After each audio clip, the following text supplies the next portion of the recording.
the situation in Iraq. One is the origin of the current threat to Americans in Iraq. It is to blame for the attacks against our mission in Basra and our embassy in Baghdad. Our intelligence in this regard is solid. We can see the hand of the Ayatollah and his henchmen supporting these attacks on the United States. On Friday, I ordered the temporary relocation of U.S. government personnel from our Consulate General in Basra. I also warned the Iranian government that we will hold it directly responsible for any harm to Americans or our diplomatic facilities, whether perpetrated by Iranian forces or by associated proxies or elements of those militias.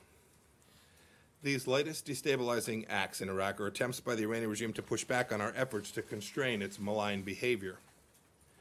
Clearly, they see our comprehensive pressure campaign as serious and succeeding, and we must be prepared for them to continue their attempts to hit back, especially after our full sanctions are reimposed on the 4th of November. What assurances can you give that this will not impact any humanitarian aid?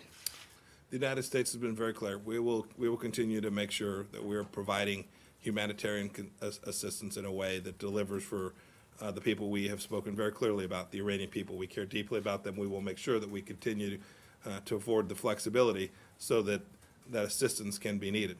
Having said that, the choices that are being made inside of Iran today to use money to foment terror around the world, to launch ballistic missiles into airports throughout the Middle East, to arm proxy militias in Iraq and in Syria and in Lebanon, those are dollars that the Iranian leadership is squandering.